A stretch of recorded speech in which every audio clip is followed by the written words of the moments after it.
Welcome into the show. You're watching the San Francisco 49ers Report. Chaisson here with you. As always, no matter where you are or how you're tuned in, I appreciate you for making today's show a part of your day. Coming up, we're going to take a look at the top 25 Niners free agent targets, the players who San Francisco could go after in NFL free agency. First, let's take a gander at the Niners free agency outlook. Current projected cap space for the Niners, $23.3 million.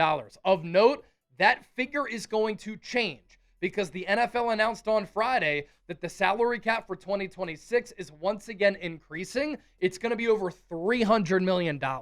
The Niners in 2025, their biggest move in free agency, adding Luke Farrell. How sad is that? He was not good and a non-factor this past year, and they let a lot of marquee free agents go. They traded away the likes of a player like Deebo Samuel, and the Niners last year, they won 12 games, yet they ate $100 million in dead money. So now they have some more flexibility and dollars to spend this offseason.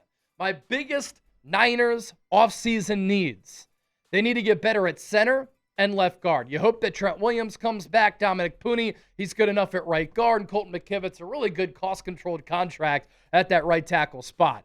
Wide receiver, you can't count on Riqui Pierce because he's never been able to stay healthy. Brandon Ayuk is not going to be on this team in 2026. I think Jawan Jennings gets paid in free agency, and he gets a number that's too high for the Niners' liking. And so you need to get faster and more explosive as an entire offense. You need to get younger because right now the Niners are the oldest offense in the NFL. You need to get better at the wide receiver spot and build that room. Pass rush. This is at defensive end and defensive tackle. Safety. I'd love a coverage safety on that back end. And then cornerback as well. Free agency target number one, Trey Hendrickson, the pass rusher from the Cincinnati Bengals. Going into the NFL trade deadline, before we realized that he was hurt and got season-ending surgery, once Nick Bosa went down, he was my number one trade target for the Niners. Thankfully, they didn't make that move for him because if they did trade for him and he just got hurt, that would be the most Niners story ever. So his season cut short in 2025 to only 7 games. He had 4 sacks in those 7 games. But in 2024 and in 2023, 17.5 sacks in each of those years. No player in the NFL had more. What would be ideal here for the Niners, given the age, given him coming off an injury, is a short-term deal. But if you have Nick Bosa opposite of Trey Hendrickson, and then you have Mykel Williams and Bryce Huff, that's really good depth and talent at the pass rusher spot. And Hendrickson, Bosa, and Mykel, they can all line up at defensive tackle so you can mix and match your fronts. Free agent target number 2 is George Pickens, wide receiver for the Dallas Cowboys. There was a stretch here this past year where I thought Pickens was playing better than any wide receiver in the NFL, and that included Jackson Smith and Jigba. Character concerns go back to Georgia. He tore his ACL at Georgia, but his NFL career has been pretty damn good. When he was with the Steelers, he did not have great quarterback play, yet year 1 over 800 yards, year 2 1,100, year 3 900. He gets traded to the Cowboys, and he had a career year and a contract year, 1,400 yards, 9 touchdowns, and 5 drops. I do not think that George Pickens, when free agency comes around, will actually be available. I do think the Cowboys put the franchise tag on him. One of my favorite offseason targets for the Niners is Ravens center Tyler Linderbaum. This would be an immediate upgrade over Niners center Jake Brendel. Kyle Shanahan has to stop lying to us. He said going into that Seahawks game, he thinks Brendel is one of the top centers in the NFL. Kyle, our eyes over the last couple of years have not lied to us. Linderbaum is one of the top centers in the game. Overall PFF grade of 80.2. That ranked 5th among 40 centers this past year. Run blocking grade of 83.7. Pass blocking grade 63.7. That was 22nd. So he can get a little bit better there. But in Kyle Shanahan's scheme, he's a fit. Only gave up 2 sacks and 1 quarterback hit. Jaelan Phillips ended up being a great trade piece for the Philadelphia Eagles. And if he leaves the Eagles do get a 3rd-round compensatory pick back. If the Eagles were to bring him in, he has played very well under Vic Fangio. And this past year, with the Dolphins and with the Eagles, especially once he started to get healthy, he wreaked some havoc. In 8 games with the Eagles, this is a guy who had 41 pressures and 32 hurries. But the injury history is definitely concerning, and for that reason, I'd probably pass on him if I were the Niners. Medically retired in college, that at the NFL level, he's had an ACL and an Achilles so far. Alec Pierce, Another one of the apples of my eye. Tall, lengthy, fast, explosive wide receiver of the Indianapolis Colts. We'll see if the Colts put the franchise tag on him. Last 2 years, he has been number 1 in the NFL in yards per catch. You talk about this Niners offense getting more explosive, you can do that with Alec Pierce. More than 20 yards per catch each of the last 2 years. No player in the NFL has been better. We have 20 free agent targets still to get to here on the show. But before we do that, a reminder, don't forget to hit that subscribe button for top-notch, elite Niners offseason coverage. We're bringing you news, rumors, analysis, and reports, NFL free agency coverage, NFL draft content, latest trade buzz. We're north of 191,000 subscribers. Help us get the 200K. Odafe Oweh is a player who I like coming out of college. He went to the Baltimore Ravens. He was certainly up and down, but I thought he was really good for the Los Angeles Chargers this past year after he was traded to the Chargers from Baltimore. Really started to find his stride in 2024 with those 10 sacks, 7.5 this past season. John Franklin Myers, another nice fit for the Niners here because he can play defensive end, he can play defensive tackle, and in this Niners scheme, the Niners like players who can do that. 7.5 sacks this past year with the Broncos, 7 the year before that. He did have familiarity with Robert Saleh playing for the New York Jets, so you know that he'd be able to play in this 4-3. The Niners need to improve and get better with their interior pass rush. And naturally, I expect C.J. West and Alfred Collins to get a little bit better in that regard going into year 2, but they're more run-stopping defensive tackles. That was by design with where the Niners drafted them because they wanted to improve their rushing defense. If the Niners want to upgrade at the corner spot, they should look at Alontae Taylor, cornerback for the New Orleans Saints. Alontae Taylor is a player who has some draft pedigree. He is 27 years old. He played his college football at Tennessee. He was a second-round pick, 49th overall in the 2022 draft. This past year for Brandon Staley, another Niners connection, so you know that he could fit this scheme. 83 tackles, 7 TFLs, 2 sacks, so he made some plays around the line of scrimmage with 11 pass breakups, the opportunity to make some plays on the ball, and 2 interceptions.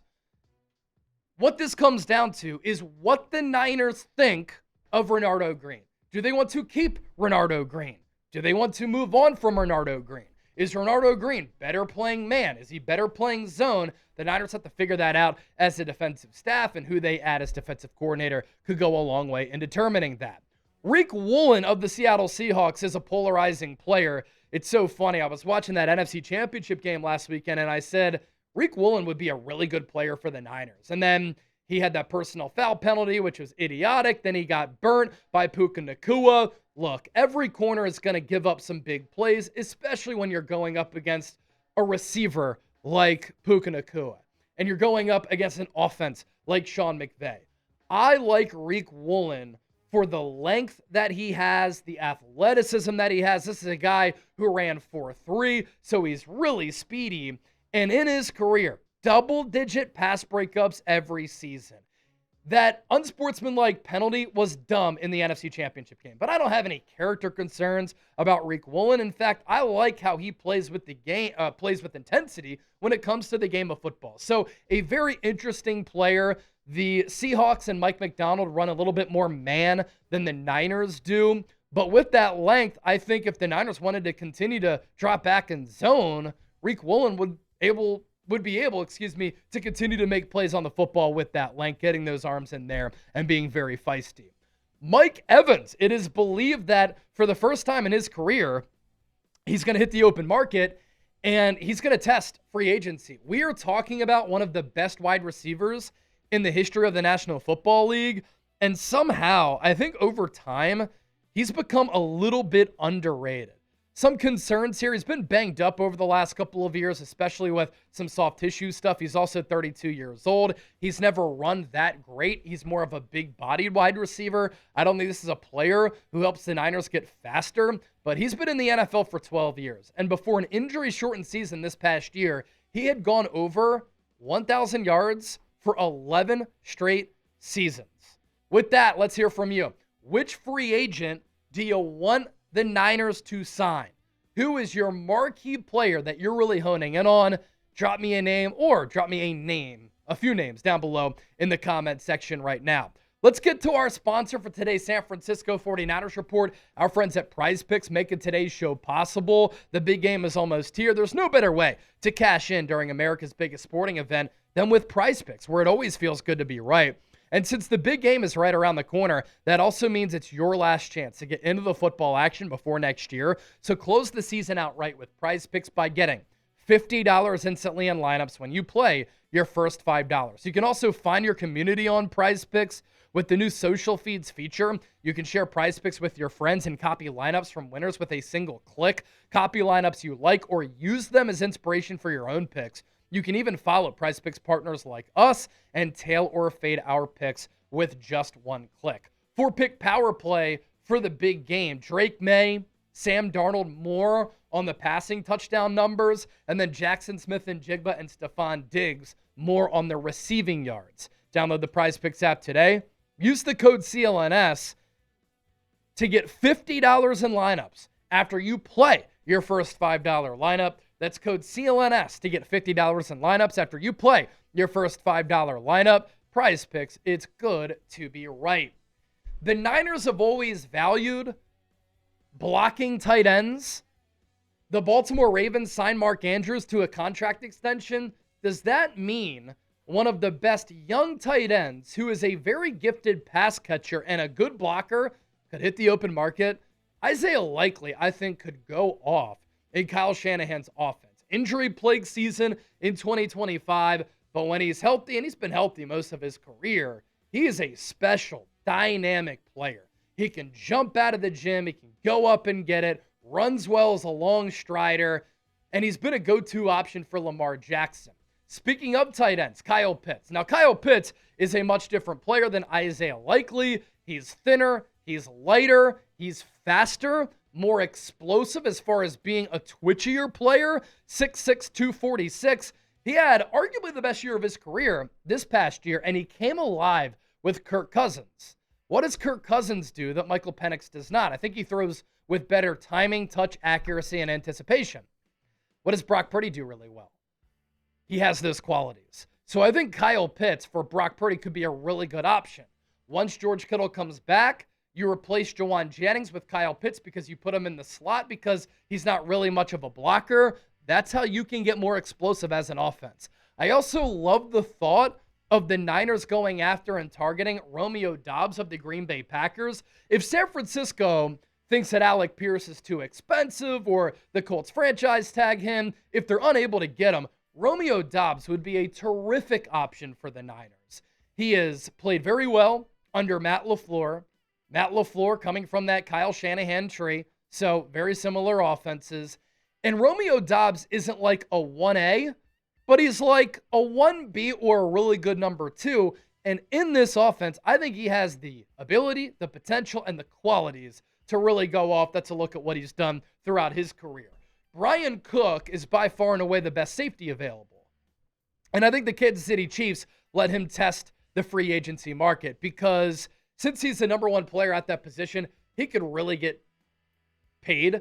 And Bryan Cook, good player for Steve Spagnuolo. I think the Niners need to get better at the safety position. I've been saying this all offseason long. I would love more of a coverage safety on that back end. Bryan Cook can do a lot of that. But I'd rather draft a safety instead of overpaying for a safety because I think Bryan Cook, wherever he goes, I think he does get overpaid. With the Niners getting explosive and faster on offense, if they want to check off that box, Rashid Shaheed is one of the best options. He is one of the more electrifying playmakers in the National Football League. I thought this way when he was with the New Orleans Saints. Watching him do what he's done for the Seattle Seahawks, he has been so dynamic, and it's as a gadget guy, it's inside, outside as a wide receiver, it's as a returner, and Niner fans got a glimpse of what he's capable of doing in that divisional round game.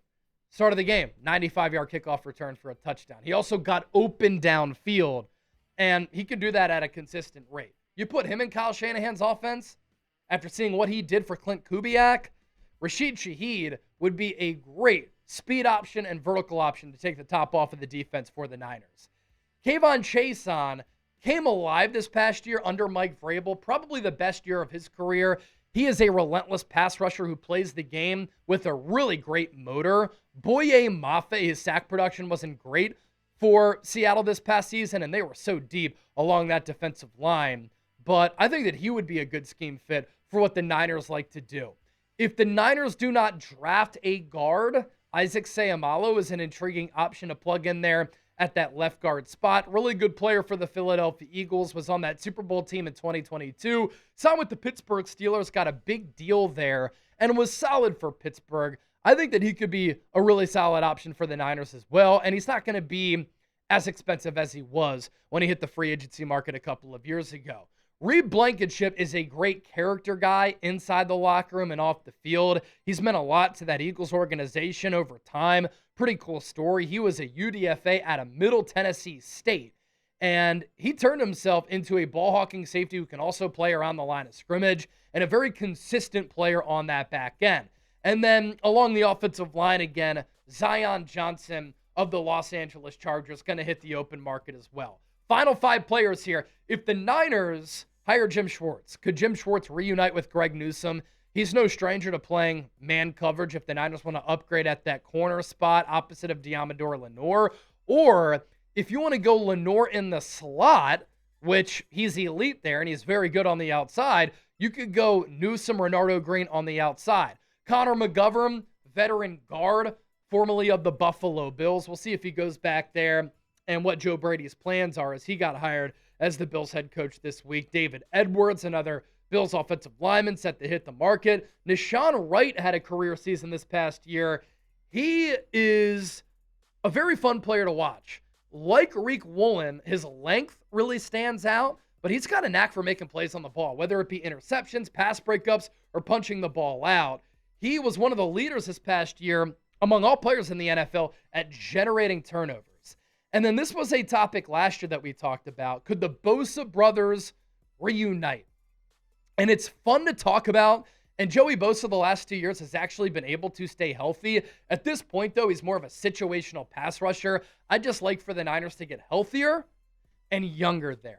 Don't forget to hit that subscribe button. This is a glimpse of the coverage that we give you every single day right here on the 49ers Report. And anytime I'm in front of a camera on a microphone talking Niners, I want the coverage to be informative, insightful, entertaining, thought-provoking, and I want you to have a voice.